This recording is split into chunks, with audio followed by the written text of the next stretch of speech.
estar estudiando esta carta. Es la segunda carta que estudiamos del Apocalipsis.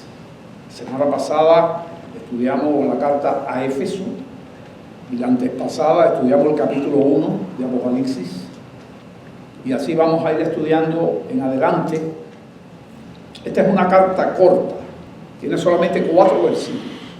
Una carta pequeña del Señor Jesús a una iglesia literal hace un poco más de 2000 años. Esmirna es la ciudad donde está la iglesia y la iglesia tiene el nombre de la ciudad. Esta es una carta corta, pero una de las cartas más profundas. Y tal es así, tan aplicable a nuestras vidas, que siendo solamente de 4 versículos vamos a tener primera parte y segunda parte.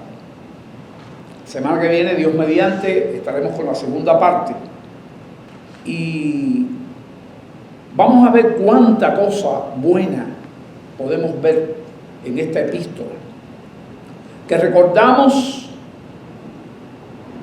que es una epístola donde se destapa, estaba cubierto y se destapa Jesucristo. Es una revelación. Eso es lo que quiere decir Apocalipsis, una revelación de algo que está oculto, que está tapado, y con la epístola se destapa Jesucristo. Y ese es el contenido total de la epístola. Es una epístola compleja de estudiar. Hemos dicho que hay que estudiar mucho y que hay que tener mucha gestión personal para poder entenderla un poco. La primera parte, que es la que vamos a estar estudiando hasta el capítulo 5, es la parte que más clara tenemos que tener en nuestra mente. La otra es menos clara, pero no deja de ser importante, desde el capítulo 6 hasta el 21.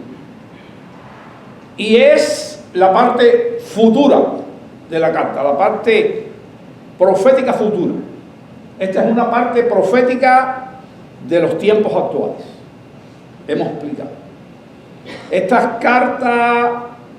Estas 7 cartas que fueron escritas hace 2000 años, y como yo puse en el grupo de WhatsApp hoy, escritas hace 2000 años y todo su contenido está vigente, completamente vigente, tan vigente como el primer día que se escribió. Son 7 cartas, hemos estudiado ya la carta a Éfeso. No sé si pueden estar listas ahí algunas fotos que queremos poner del mapa. Ese mapa es el mapa de el Asia Menor. Hoy corresponde a Turquía y es toda esta zona que está aquí. Todo esto que está aquí es el Asia Menor y todo esto aquí es Turquía. Ahí están las 7 ciudades. Está Pérgamo, Tiatira, Filadelfia. Aquí la tenemos mejor. Aquí está el mar Egeo y aquí está Esmirna. Y mira qué clase de bahía tiene Esmirna, la ciudad. Pérgamo, ahí está, una de las ciudades que se le escribió a la iglesia allí una carta. Tiatira, Sardis, Filadelfia, la Odisea, Éfeso. Éfeso fue la que estudiamos ya. Y como usted ve, ahí está Esmirna, con una preciosa bahía, puerto de mar. Y vamos a estar hablando un poco de esta Esmirna, de esta ciudad. Es una de las ciudades más antiguas que existe. Esta ciudad tiene 3000 años. Y cuando digo más antigua de las que existe, más antigua de las que existe, y hoy es una gran, moderna ciudad, todavía, después de 3000 años. Esa es Esmirna. Esmirna, toda la vida, ha sido una ciudad tremenda. Ha sido una ciudad que 300 años después de haberse creado, la destruyeron totalmente, casi la dejaron en ruina, y volvieron otra vez a levantarla. Ha tenido sus bajas por las guerras, por todas las dificultades que hay, Y esta que tenemos aquí es la Esmirna moderna. Aquí no se ve bien, pero ustedes ven que esto aquí es un puerto, aquí está el puerto de mar, todo esto es como un malecón. Son calles modernas. Es una ciudad que en la antigüedad era preciosa. La primera Esmirna. La segunda Esmirna, en el mismo lugar, era una ciudad aún más bella todavía. Fue construida bien planificada. No es como la mayoría de las ciudades que se van construyendo poco a poco según crece la población. Aquella se planificó desde el punto de vista arquitectónico, bien hecha. Las calles amplias, una iluminación tremenda en todas las épocas. En las épocas antiguas y en la época medieval y en la época moderna también tenían una iluminación especial. Cuentan que Esmirna, con esta bahía tan preciosa, tenía una temperatura siempre muy agradable debido a un viento suave y fresco. Prácticamente en una época que no existía el aire acondicionado, Esmirna era una maravilla. Le llamaban la dorada de toda esta zona de Turquía, la dorada. Le llamaban también la corona. Competía con Éfeso, que era la ciudad poderosa, pero esta no se quedaba atrás. Y como era mucho más cómoda, y últimamente, en los últimos 2000 años, sobre todo al principio, en la época de Jesucristo, un poco antes de Jesucristo y un poco después, gracias al Imperio Romano, esa ciudad cogió una belleza y una arquitectura increíble. ¿Sabe por qué? Porque el gobernador de la ciudad decidió convertir que esa ciudad tuviera como Dios al César. ¿Quién era el César? La máxima autoridad del Imperio Romano. Y esa ciudad fue fiel al Imperio Romano y al César en su creencia, en sus guerras y en todo.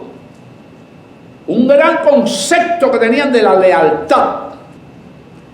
Eso hizo que la iglesia que se fundara allí, posiblemente más pequeña que esta y posiblemente la más pequeña de todas las iglesias del Asia Menor, una iglesia que tenía que enfrentar al Dios César, pero tenía a la ciudad entera de enemigo, porque toda la ciudad era fiel al Imperio Romano. En cada una de las cartas, el Señor lo que hace es hacer una crítica a la iglesia. Una crítica constructiva para que se arrepintiera de sus pecados, de sus errores y volviera en sí, continuara adelante fiel. Lo vimos en Efeso, donde Dios le dijo, entre las críticas más importantes, tengo contra ti que has perdido tu primer amor. Y vimos eso, ¿qué valor tiene eso en mi vida hoy? Porque tendemos a perder el primer amor a Dios. Tendemos a perder el primer amor a Jesucristo. Y tendemos a perder el primer amor a la iglesia, que es el cuerpo de Cristo. Y nos vamos enfriando, y esa es una carta que nos llama, entre otras cosas. Siempre las cartas arrastran, las 7 cartas arrastran del capítulo 1, el capítulo 1 que tiene, entre otras cosas, una imagen del Cristo de la gloria. ¿Lo vimos? Y yo les dije a ustedes, para entender bien las cartas y disfrutarlas bien y entender bien los mensajes, pase tiempo con el capítulo 1. ¿Cuántos lo han hecho? Pase tiempo con el capítulo 1, léalo, repítalo, medítelo, apréndaselo. Porque el Señor ahora en las cartas, en cada carta va a arrastrar alguna de sus características que están descritas en ese capítulo 1, las trae al seno de la iglesia. Y por eso las cartas comienzan con las características de Jesús, 2 características generalmente de Jesús que están en el capítulo 1, las arrastra aquí. Que vienen como anillo al dedo en cada iglesia, con el contenido de la carta en cuestión. De manera tal, hermano, que vamos a estar entrando aquí en Esmirna. Ya hemos hablado que es hoy una ciudad moderna, es una ciudad muy conocida, muy adelantada. Tiene uno de los metros en lo que es la transportación, tiene uno de los metros más modernos que hay en el planeta, Esmirna, hoy. Pero nosotros estamos viendo la iglesia que tuvo Esmirna una vez. Vamos a estar aquí en la carta de la iglesia de Esmirna. Vamos a ver que esta es la primera parte. Fíjense, 4 versos nada más, del 8 al 11. Dice aquí: escribe al ángel. Escribe al ángel. Dios le está dando esto a Juan, al apóstol Juan, preso en la isla de Patmos por causa de la palabra de Dios y del evangelio. Viejo ya. Algunos dicen que alrededor de 99 años tenía cuando se le dio esta carta. Algunos dicen, muy viejito. Pero de alguna manera en el caminar por todo el camino de la tierra santa con Jesús, en algún momento Jesucristo como que dejó entrever eso, que iba a ser uno de los discípulos que más iba a durar. Y siendo anciano así y preso y todo, fue pastor de la iglesia de Éfeso, junto con Pablo, que fue el que la abrió. Y allí esa iglesia de Éfeso tuvo muy buenos pastores. Esa iglesia de Éfeso, la cual estudiamos la semana pasada, y que el Señor le dijo: tengo contra ti que has dejado tu primer amor, fue una iglesia que trabajó fuerte, ¿se acuerda? Hasta lo máximo, hasta el cansancio. Sin embargo, estaba perdiendo el primer amor. Y yo les dije que esa iglesia, uno de los trabajos que hizo en medio de muchas cosas, fue que hizo un trabajo misionero. Tremendo. Ahorita el hermano que estuvo dirigiendo la oración por los misioneros, hizo una hermosa oración, el hermano Néstor, como dijo, algunos en peligro de vida. Bueno, Éfeso hizo una obra misionera grande en todo el Asia Menor no está escrito en el libro de los Hechos, pero muchos sospechan, muchos eruditos sospechan que gracias a Éfeso se abrió Esmirna como trabajo misionero. Hay solamente 40 kilómetros entre Éfeso y Esmirna. Y es muy lógico eso. Y se abrió la iglesia gracias al trabajo de Éfeso. Escribe al ángel de la iglesia en Esmirna.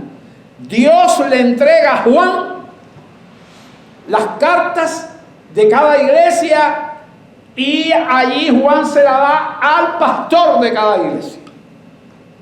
Cada iglesia tenía un pastor, que era el líder principal de la iglesia, con todos los demás líderes, pero había un pastor. Y ese pastor recibía la carta, la leía bien y después la estudiaba con su iglesia. Esa era la manera. Y yo les recuerdo que esas cartas sirvieron y se recolectaron para todas las demás iglesias, y además ha servido para ser una guía para la iglesia en todas las épocas durante estos 2000 años.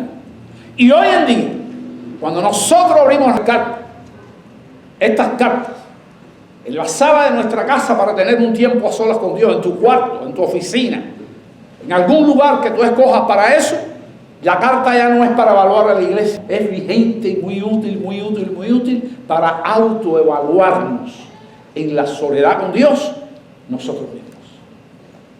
Y debe aprovechar eso y debe dominar bien el contenido y la explicación de cada texto, de cada una de las cartas, para que la pueda aplicar bien a su vida.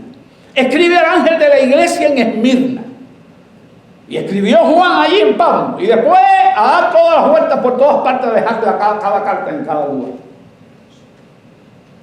Aquí cómo aparece el Señor. Mire, 2 características que les digo que están todas en el capítulo 1, pero aquí aparecen 2 que son muy importantes para esta carta. Y cada una de las cartas, las características de Cristo que aparecen en cada carta son muy importantes para la carta en sí. Para la situación que tiene la iglesia, para el sufrimiento de la iglesia y para el pecado de la iglesia. Para todo eso, Cristo se presenta. Y aquí se presenta como el primero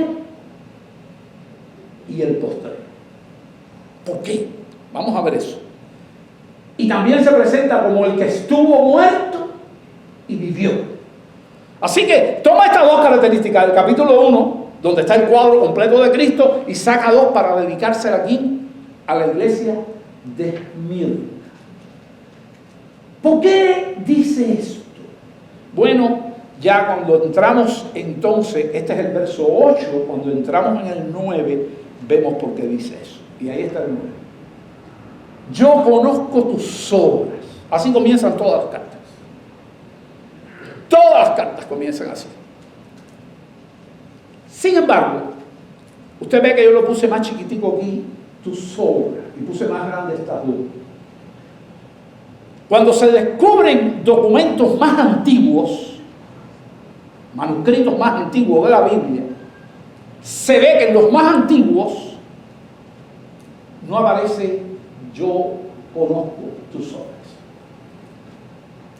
Entonces, pudiera entrarnos una duda cuando usted lee los comentarios. Bueno, las conoce. No tiene que decir que las conoce, pero las conoce.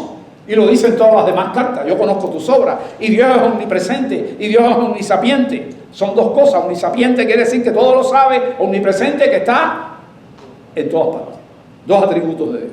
Bueno, si esos dos atributos ya hace que Dios conozca todas nuestras obras, las que hacemos a solas en secreto, no hay secreto para con Dios.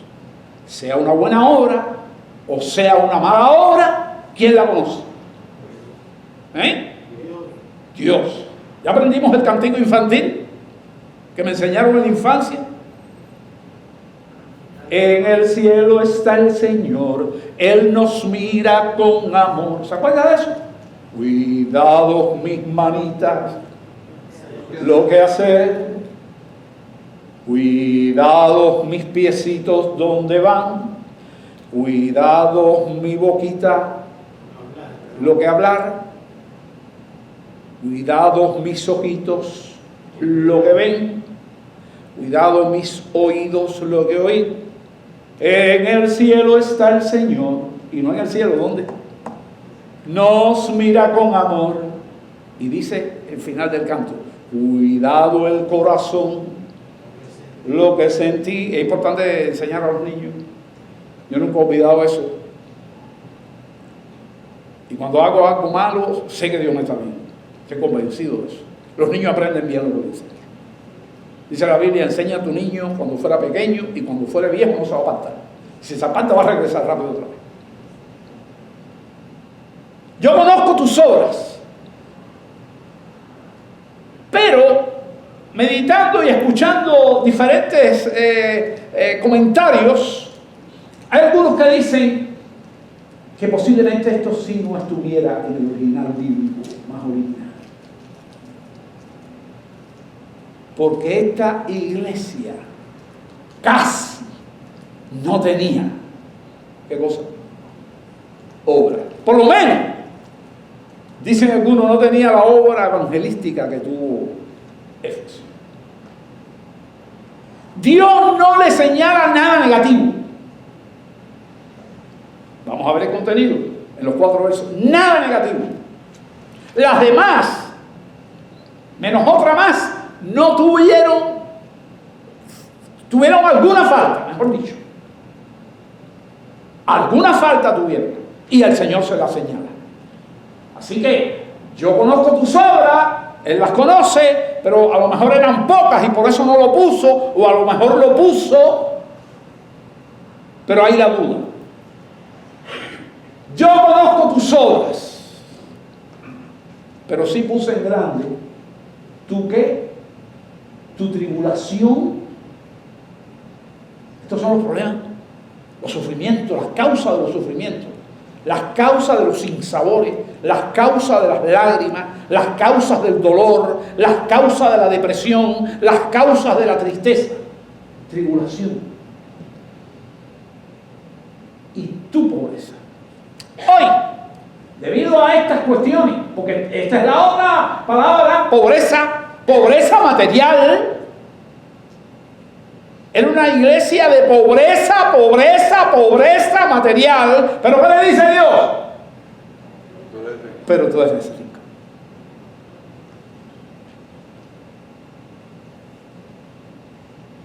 Yo voy a dedicar la segunda parte, y lo estudié por aquí, lo tengo escrito por aquí.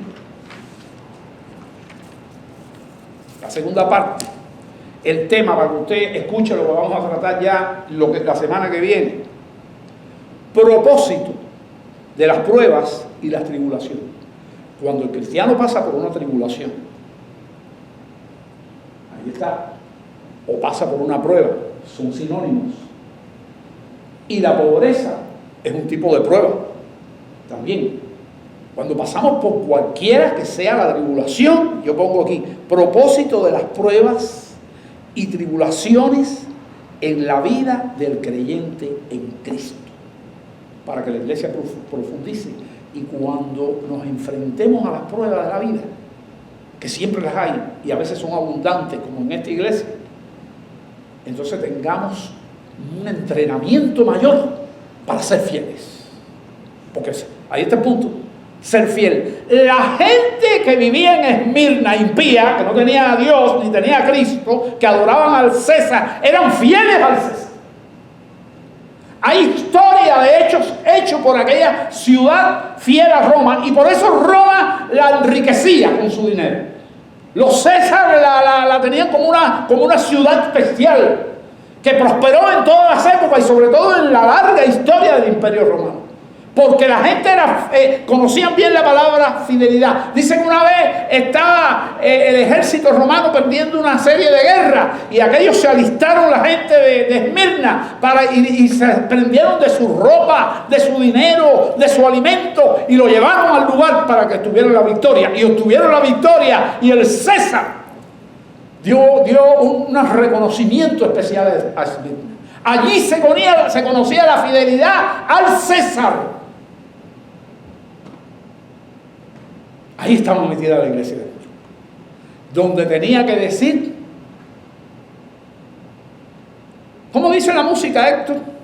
Solo a Cristo, que cantaron hoy. A Cristo, solo a Cristo, yo alabaré, yo adoraré. A Cristo, solo a Cristo, yo alabaré. Eso tenía que demostrarlo Esmirna, como lo tenemos que demostrar nosotros. Pero ¿en qué condición teníamos que demostrarlo?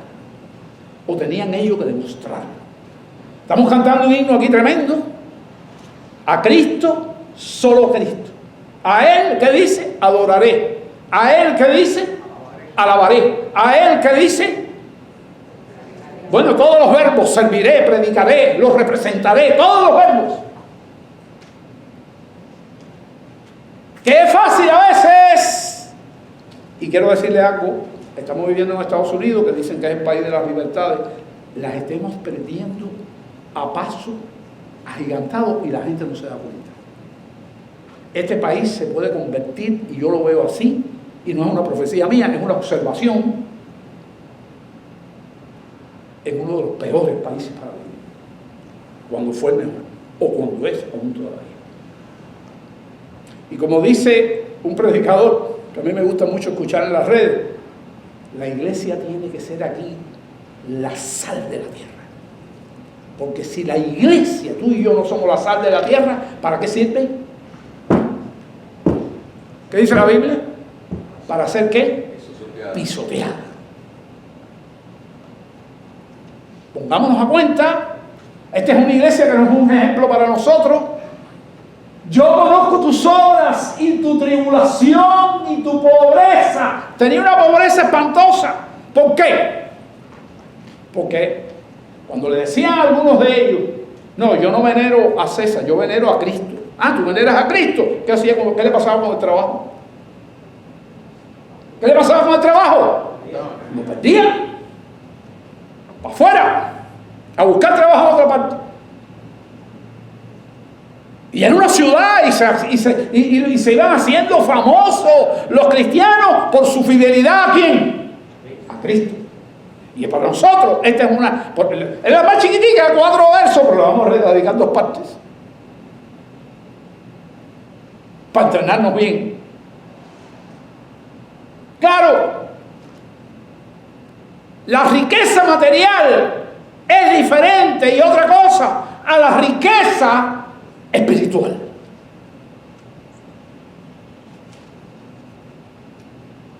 Las riquezas materiales son el dinero que representa a todas las demás.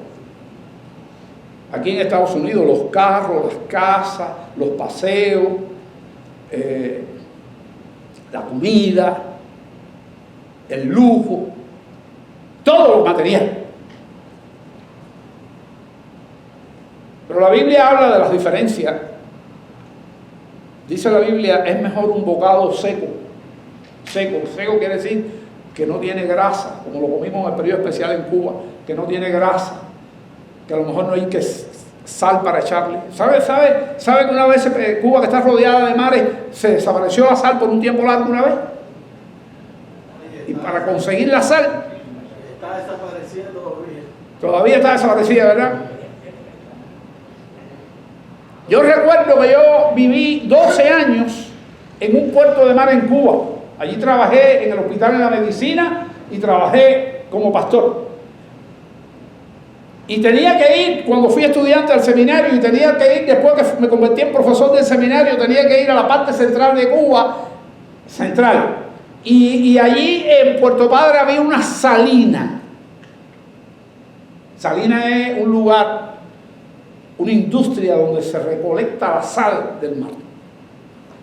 Y no había sal en Cuba, que está rodeada de mar, no sabemos cómo. El problema es que el comunismo es así. Y esto va para allá, esto está caminando para allí. Y ¿sabe una cosa? Yo cada rato tenía que hacer gestiones personales en Puerto Padre, que es el puerto de mar, y lograba meter en mi casa 2 o 3 sacos de sal. Sacos. La sal era de este gordo, eran piedras de sal. Y cuando venía el bus del seminario, yo agarraba y hablaba con el chofer y le montaba los 3 sacos de sal para que los seminaristas allá en la escuela, donde se graduaban los pastores, tuvieran sal por un tiempo. Y cada rato me decían, oye, ya se está acabando la sal, dale. Pero la Biblia dice, es mejor un bocado seco, seco es sin sal, sin condimento, de mala calidad, que una casa llena de provisiones, ¿sin qué? Sin paz. Y la verdadera paz, ¿quién la da? Cristo.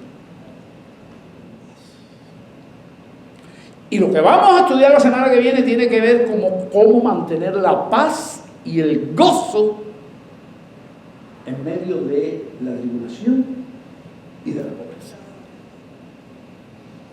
Esa iglesia, Esmirna, que Dios le está diciendo, yo conozco tus obras, tu tribulación y tu pobreza, pero tú eres rico. Tuvo un pastor. Y si usted va lo puede ver y estudiar la biografía del pastor completa, yo le voy a hacer una pequeña reseña aquí, pero yo le voy a dejar una tarea a usted. Además de leerse el capítulo 1 y de volver a revisar este sermón, etcétera, etcétera, etcétera, yo quiero que usted vaya allí, yo lo voy a poner en La Roca, en el grupo de WhatsApp de La Roca lo voy a poner. Y es una película cristiana, que tiene el nombre del pastor que tuvo la iglesia de Esmirna. Y a lo mejor algunos de ustedes han visto la película ya, pero se llamaba Policarpo. Policarpo fue el pastor de la iglesia de Esmirna.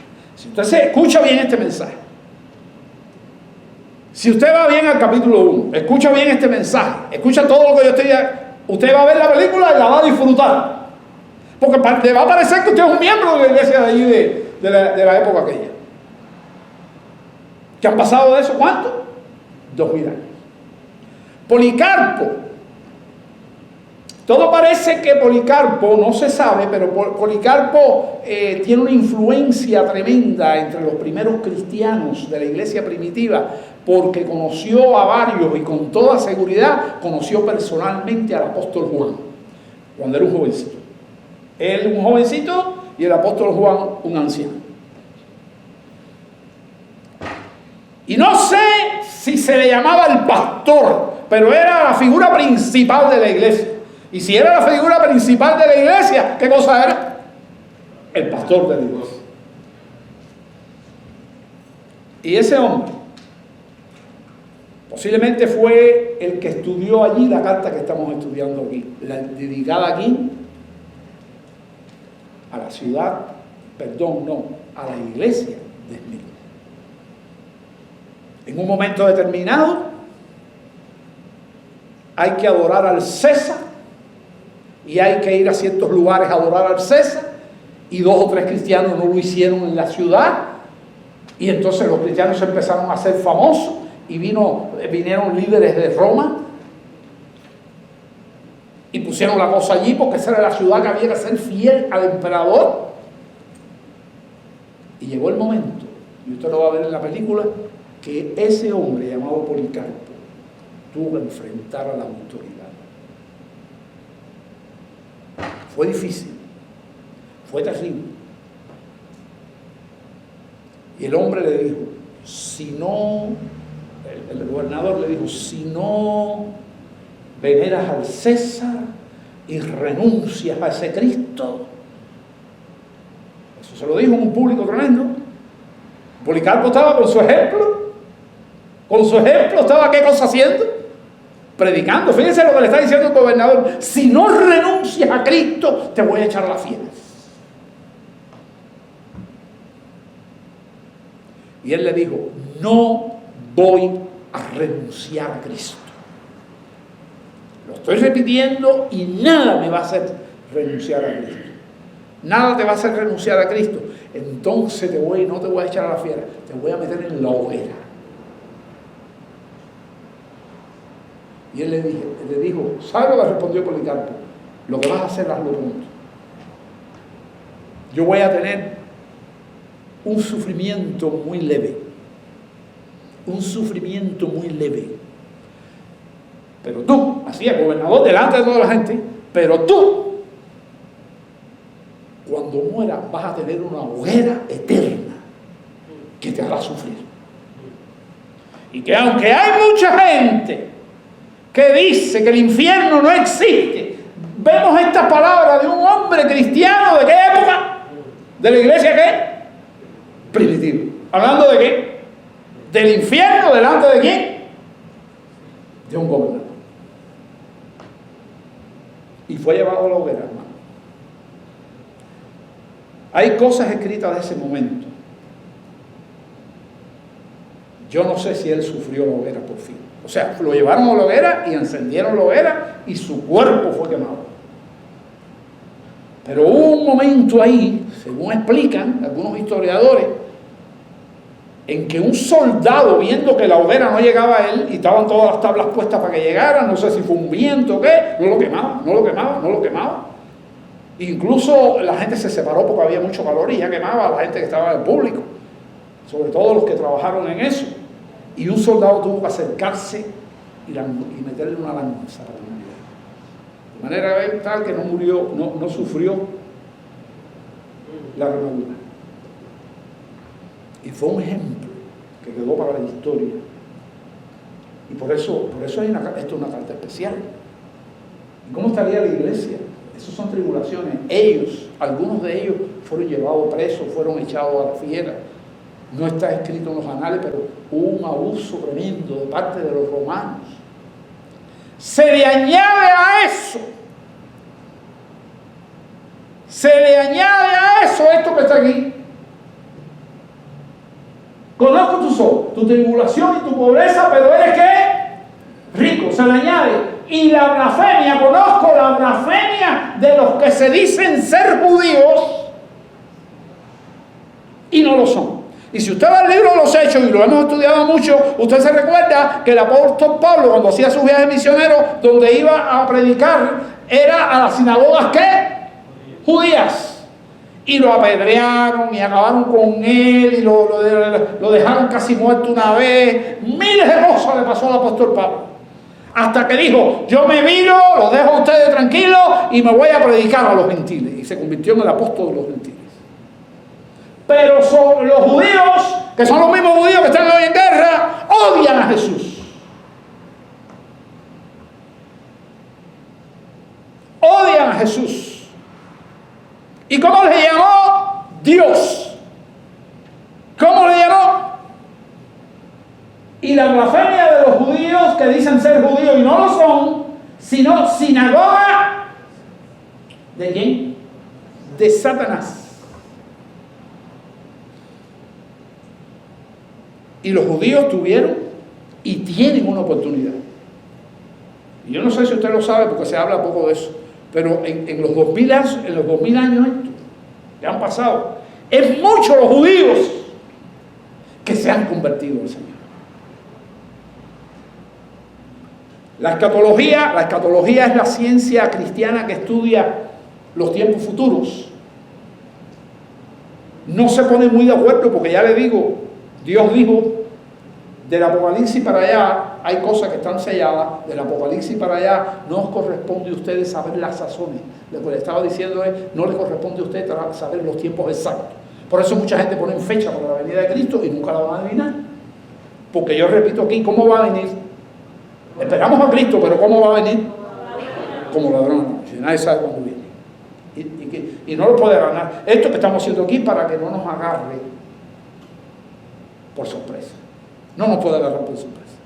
No sabemos cuándo es, pero estamos esperando qué cosa, su venida. Y viviendo la vida cristiana al día. Cometemos un error, no hay que esperar. No hay que esperar ¿para qué? Para arrepentirnos inmediatamente y con dolor pedirle a Dios perdón y que nos dé fuerza para seguir adelante fiel. Pero esta gente estaba metida ahí, míralo ahí, entonces eran terribles. Y entonces empezaron a acusar a los cristianos porque odian a Cristo. Y empezaron, entonces tenía doble fuego, no se lo olvide eso, doble fuego la iglesia de Esmirna. Los impíos que del imperio romano, más los judíos que eran bastantes allí. Y había sinagogas judías. Y por eso le llaman sinagogas de Satanás. Y entonces los cristianos estaban desesperados, hermano. Pero yo les recomiendo que vean la película. Creo que estudiaron bien la historia, el director, los que escribieron para hacer una película, lo más en 2000 años, que hace tanto tiempo de eso, para hacer una película que pueda edificar nuestras vidas. Porque ese es el objetivo de tener una película sobre Esmirna. Ver sobre el sufrimiento, ver la historia lo más fiel posible según las escrituras, según los estudios extrabíblicos que se han hecho, pero para eso es la película y yo quiero que ustedes la vean. La vea, dura 1 hora y media, no dura mucho, pero usted no se va a despegar. Véala grande, véala cómoda, que todavía tenemos comodidades para hacer eso. Si no tiene un televisor inteligente, vaya a casa de un hermano y véala en casa del hermano. Pero vaya a ver la película, le va a vivir un poco lo que estamos hablando aquí. En medio de todo esto, ya soy yo meditando, en medio de todo esto, ¿cómo podemos, cuando nos vienen los problemas y las luchas, y le estoy dando un adelanto ya de la semana que viene, cómo podemos en medio de nuestro sufrimiento, de cualquier tipo, no solamente por la persecución, sino por la enfermedad? Tenemos a Anita hoy ingresada allí, que me dijo ayer Anita me dijo, pastor, este domingo sí estoy en la iglesia. Amén. Ya anoche le pasó un episodio, ya yo tenía, no, Anita está ingresada en el hospital. Ya no está aquí ya. Es un sufrimiento. Una mujer que acaba de pasar un herpes zóster, ¿cómo le decimos? Un chingo. Una culebrilla, un herpes zóster que le tocó en un lugar raro. Yo creo que el enemigo está como eso, un lugar raro. Le dio en la piel de la cabeza, pero se le metió donde. Ese es un virus neurotrópico, quiere decir que tiende a ir al nervio, a infectar el nervio. Generalmente ocurre en la espalda y agarra los nervios costales y es doloroso, pero se le metió, ¿sabe dónde? En el oído, y la neuritis que le produjo fue una neuritis del nervio auditivo. Terrible los dolores que tú sufrió. Eso son pruebas. No solamente es la persecución, eso son pruebas. Y todas las persecuciones que diariamente la tenemos que sufrir con la dignidad, la fe, la paz, el gozo, aún el gozo texto lo quiero compartir. No está en la carta. Está en 2 Corintios 6:10, que fue una experiencia de Pablo. Pero vamos a meternos un poquito en la experiencia y la vamos a profundizar más la semana que viene. Pero mire qué texto este texto lo compartí anoche con mi familia en un tiempo de oración. Dice Pablo: como entristecidos, más que, más siempre gozosos. Como entristecidos, más siempre gozosos. Qué raro está eso. Pero no lo vea raro. ¿Qué dice? Como entristecidos, más que, más siempre gozosos. Usted sabe que este texto, Pablo lo vivió en su vida.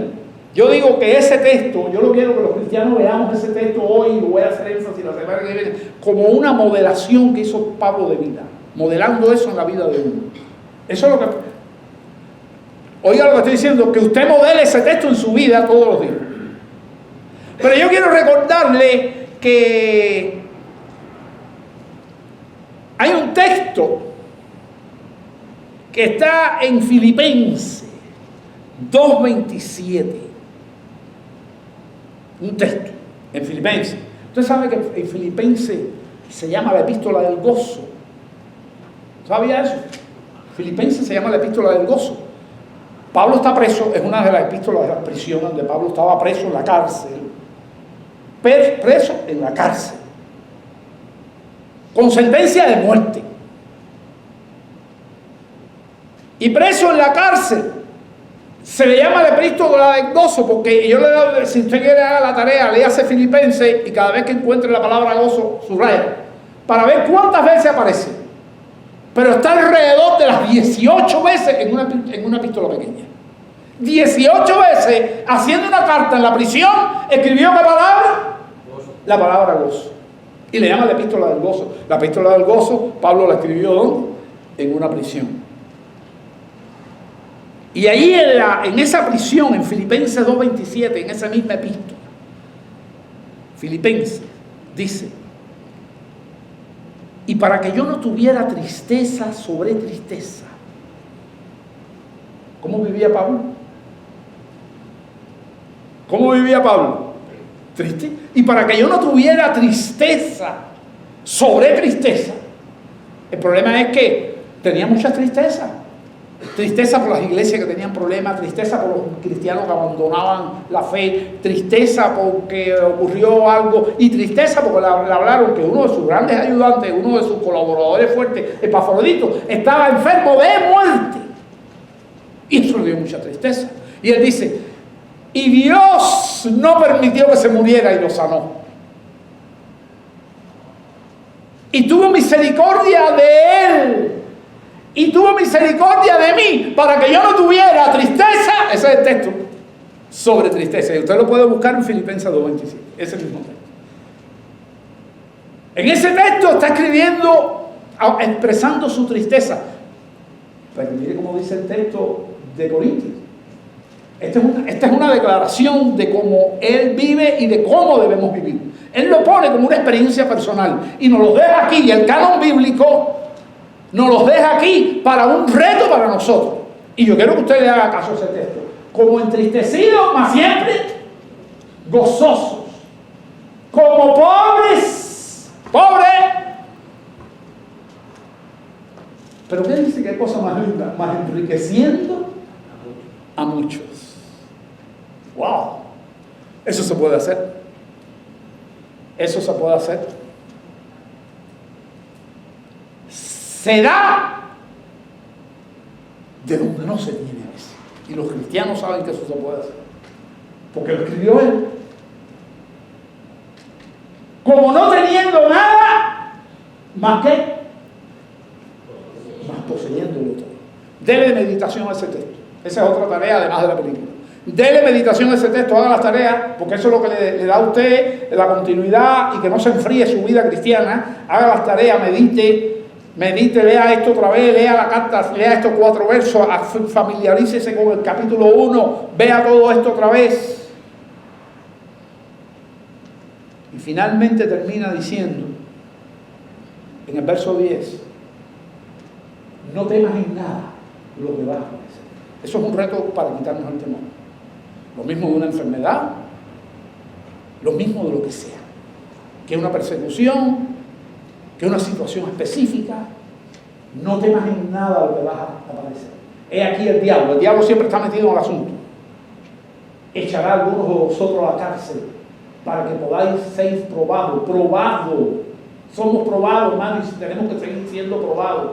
Y tendréis tribulación por 10 días. Eso no se sabe bien. Algunos tratan de hacer un cálculo, de explicar esos 10 días. No tiene mucha importancia explicar los 10 días. Ya eso pasó hace mucho tiempo. Los hermanos aquellos lo habrán entendido bien, pero nosotros sabemos que nosotros puede ser 3 días, o lo de Marisela, ¿cuánto ha sido, Marisela? Bueno, ahí está. Entonces, esto no es lo importante, pero sí el Señor. Y entonces, al final, ¿qué es lo que le dice diciendo de todo esto?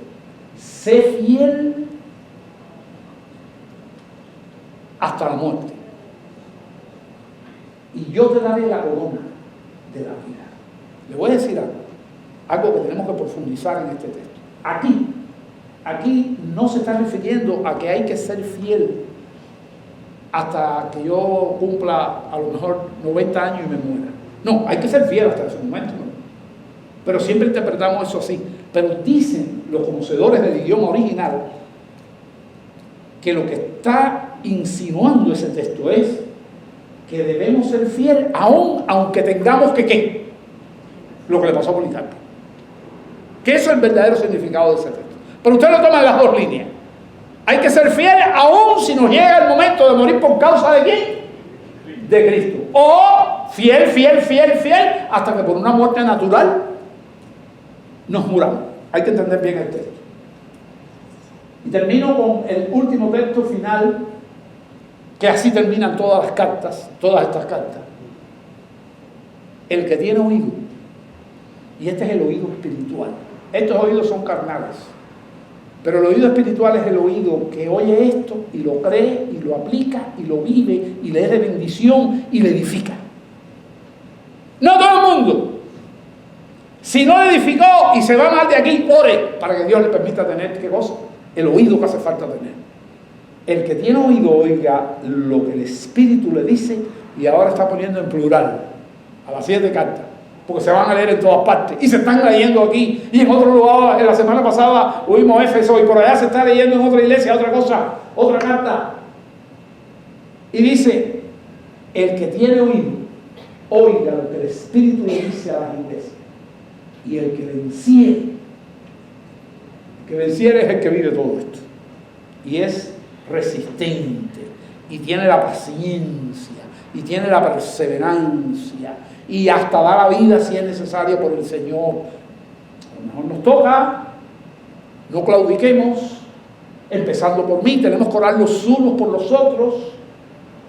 El que venciere no sufrirá daño.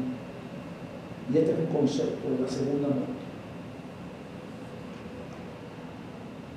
¿Sabe lo que le dijo Policarpo al gobernador? Tú me vas a meter en la hoguera por unos minutos y yo dejo de sufrir. Tú vas a vivir separado de Dios. Eso es lo que es la segunda muerte. Tú vas a vivir separado de Dios por la eternidad.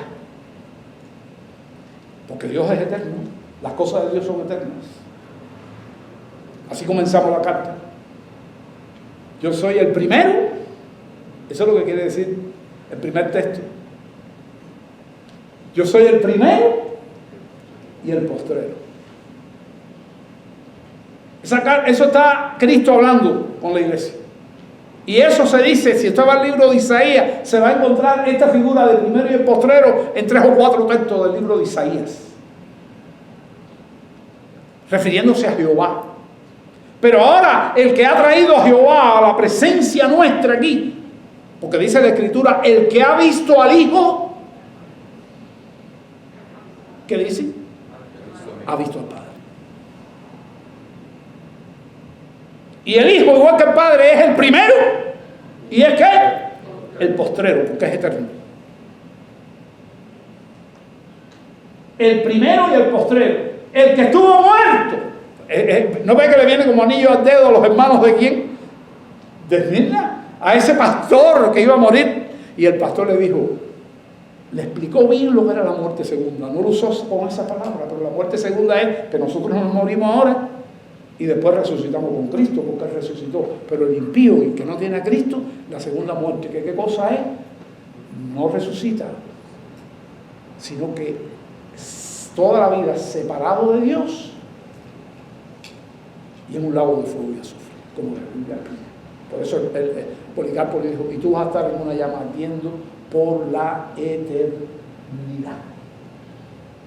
Esta es la carta. Y acuérdese, un texto que yo le dejo de tarea es este. Anótelo, 2 de Corintios 6:10. Vamos a ponernos de pie y vamos a leer este texto.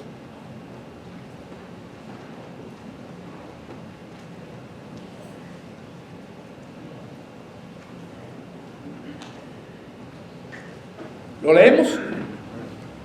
Junto conmigo. Como entristecidos, mas siempre gozosos. Como pobres, mas enriqueciendo a muchos. Como no teniendo nada, mas poseyéndolo todo. Vamos a orar. Señor, aquí está tu palabra predicada. A Cristo, solo a Cristo.